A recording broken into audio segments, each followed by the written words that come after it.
Hey y'all, welcome back to another video. In this video I will be doing some gel ombre nails with like a French rim.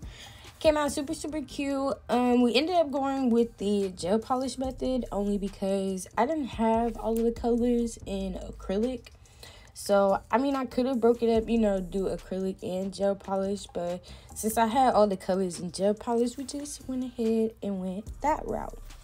So right now I'm going in to remove the shine from the natural nail. I'm also using my sanding band to kind of push up the cuticle a bit because I don't use a cuticle pusher. So that's what I'm basically kind of doing. I'm mimicking basically using a cuticle pusher but with my sanding band. Now you can use a cuticle pusher, I just don't. There's no particular reason why I don't. It's just, this works for me and I don't think it's needed for me.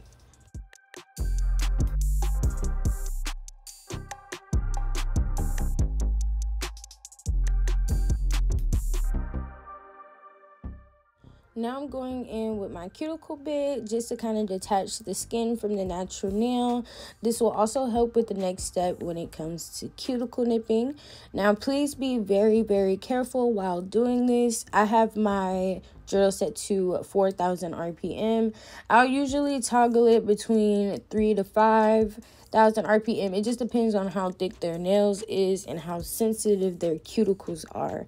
Sometimes I'll even drop down all the way to 1 because I do have those clients that will come in with the super thin nails. I try to tell them to like come in for like a nail removal, but some of them won't. Like, they'll literally wait until their nails grow all the way to the tip of their nails and just rip them off because my nails really be staying on. I haven't really had anybody text me or DM me about their nails popping off and stuff like that, so that's good, I guess. But I be trying to tell them not to rip them off, but they do anyway.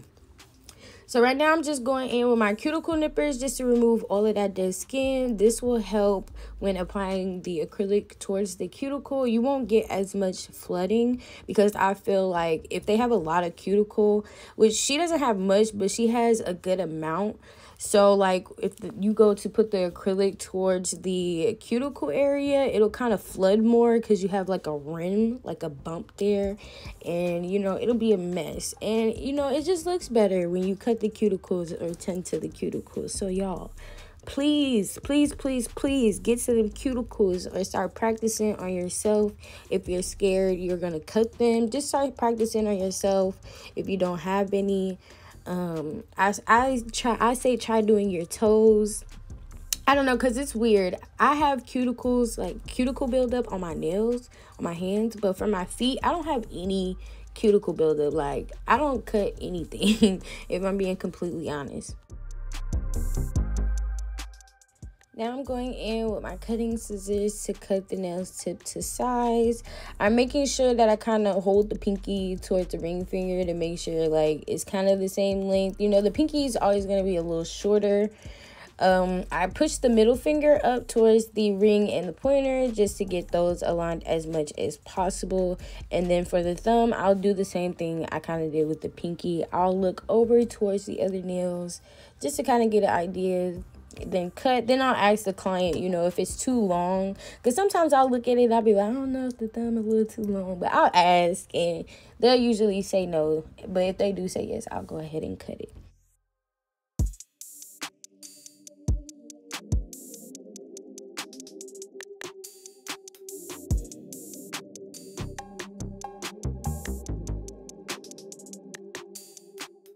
Now going back in with my sanding band at 4,000 RPM. I am just kind of going over where the rim of the nail tip and the nail bed meet, just to slim it out, make it real flush, so when we go to apply the acrylic, it's not like a ridge there.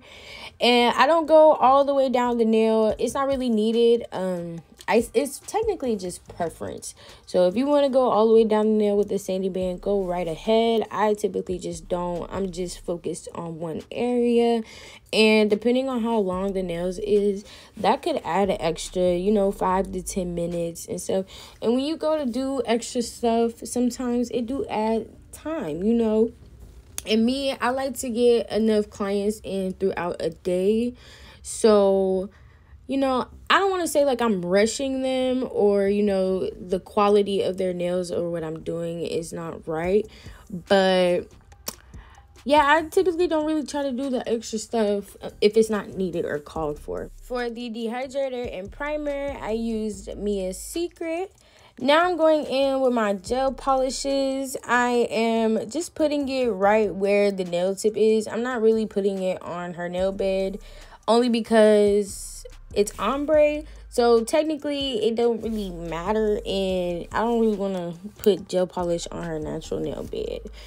So some of these gel pods, they're pretty thick. I'm not gonna lie. I was getting really frustrated because if you could tell this nail, look at that. Like, that is so thick. Oh my goodness. But you know, it didn't matter when it came to doing the ombre part, because once I put the nude and the clear over the top, you couldn't really see all of the lines that was kind of in the thickness of the gel pods.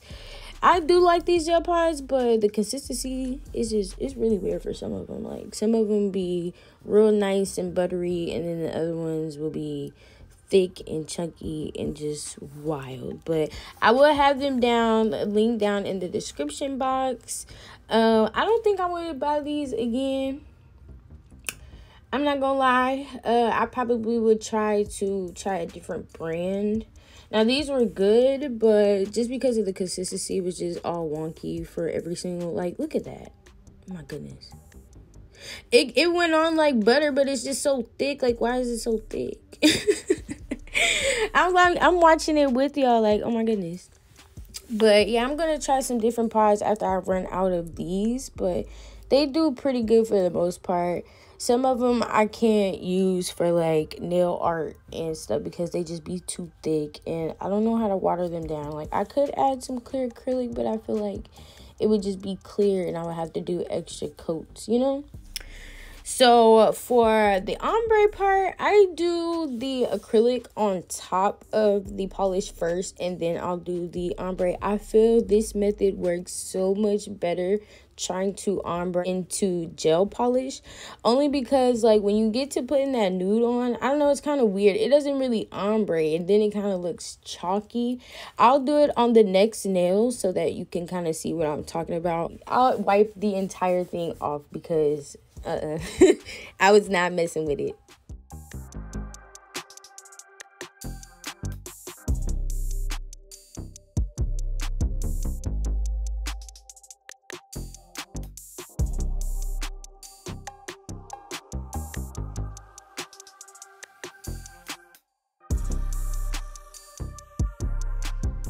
So when it comes to ombre, I'll pretty much do the 2 to 3 bead method.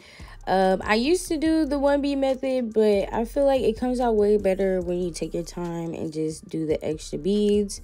So I placed it right where the color and the natural nail meet, so that the ombre is pretty much covering, you know, the entire little part of that, and we're not seeing that line of demarcation.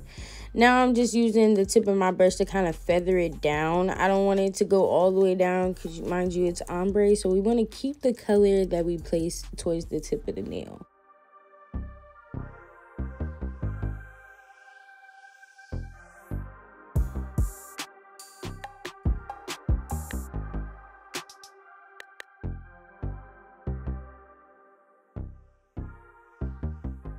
For my next bead, I'm placing it right at the cuticle. Not on the cuticle, but right there at it.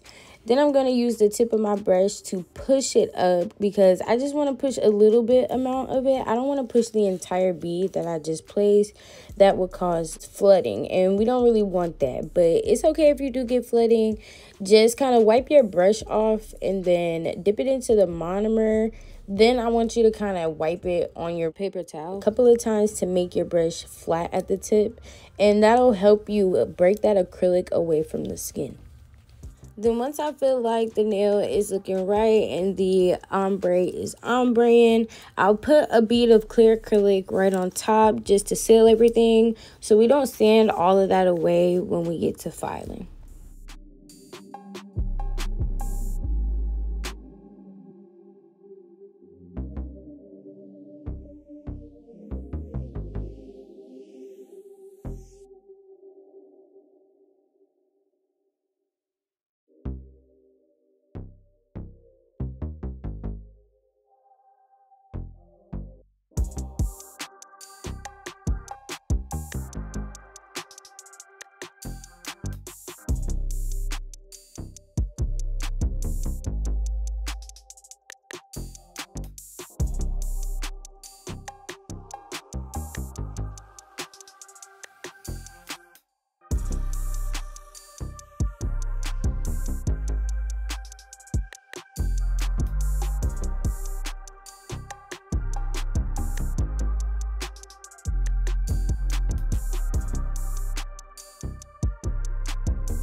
So for this now, I'm just going to show you the difference in what I meant by the little chalkiness and how it doesn't really ombre right. And I did the one bead method because I knew I was just going to wipe all of this off. So I didn't want to have time to like sand all of it off. So I just ripped it off. Like it just came right off. It's so funny. But you see, it ombres kind of well, but like it still has like these rigid lines and then it looks chalky. I know on the camera you probably won't see it, but I mean in person it just looks so terrible. So I just went ahead and just wiped all of that off, and yeah, just went ahead and did the same thing I was doing before, which put the acrylic right on top of the gel polish and then do the ombre. So for now, I'm pretty much just going to let y'all watch this through, and then we'll get to filing.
Now I'm going in with my file. This is a Pana 8080 grit. I get these off of Amazon, and these are my pride and joys. They get right up against that nail, let me tell you. And make sure that you tease the edges so that they don't cut into your client's skin. And I do cut mine in half because I use a new one for each client, and it just helps me save when it comes to restocking on some of my products. So I will have it linked down in the description box so y'all can check those out. They have them in 2 different colors. I think they have them in these white ones, and they have them in black. Because I used to have the black ones, but when I was on there restocking again, I seen these, and I was like, oh, that's cute. That would look really good in my videos. I definitely said that. I really did. Because I was like, you know, the black is so generic, so I just need something else. So this is what we got. But I'm making sure to be right up against that nail, making sure that it's really crisp. And using an 8080 grit file, y'all, that will help, like, get that crispness. I don't know as far as the other grits, like the higher grits. But when I first started, I was using, like, 180, I think. And, you know, the nails are still coming out nice. But when I got the 8080 grit, I definitely seen a huge difference. So I highly recommend getting 8080 grits when it comes to filing for the acrylic part. Now, you can use the lower grit ones, the higher grit ones for prepping when you're just kind of filing the nail tip before acrylic and all of that. Just because I feel like the 8080 grit, when using that, I don't know, if you're using thin tips, it will pop the nails off because it's so hard. So I would recommend using the higher grits for prep, and then using the 8080 grit when it comes to acrylic.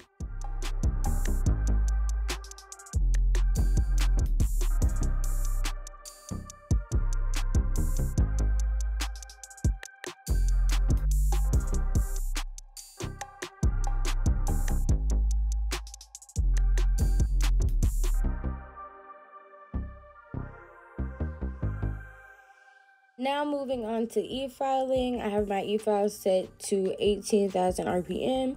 Now if you're a beginner, I would recommend starting at about 10 to 13, work your way up. It's just real easy for me to start and get it done with 18. I'm pretty much just cleaning the nails. Also, I'm not trying to debulk anything. If I'm debulking, I'm really debulking towards the cuticle and the very tip of the nail. But I don't know if y'all can tell, but she keep turning her hands. So I keep trying to tell her, you know, girl, just stay straight, you know, relax, calm down, you know. But I was doing that the entire appointment. It's okay, but, you know, I do have a few that come in and will just get the turning, get the jumping, get the moving, sliding, pulling back, all kind of funky stuff. But you know, that's okay. But girl, I be trying to tell them, you know, I need you to keep your hand a little straight because I'm not trying to have like a crooked nail when I'm done. You know, when I take my pictures, I'm not trying to take no pictures of no crooked nails. So if you don't want no crooked nails and I don't want no crooked nails, I need you to stay straight, you know. But I don't know, y'all. If y'all have any tips or ideas on how to like help them prevent doing that, or if that's just how they are, then I guess, you know, I don't really be tripping because while I'm doing nails, it ain't nothing for me to kind of twist their wrist. I don't think it adds too much time because it's like a quick motion. So I don't be tripping, but when my wrist get to hurting, girl, you gonna have to do something. So I'm going to stop babbling and go ahead and let y'all watch the rest of this video through, because after this, it's just some line art for like the French part. And that's it. That's the finished look. So I enjoyed this. I enjoy making videos for you all. I enjoy you all interacting with me. I appreciate y'all for supporting my channel. Now, if you made it this far, thank you so much. If you skipped and made it this far, it's okay. Hey, how you doing? But I hope y'all had a great day. See y'all in my next video.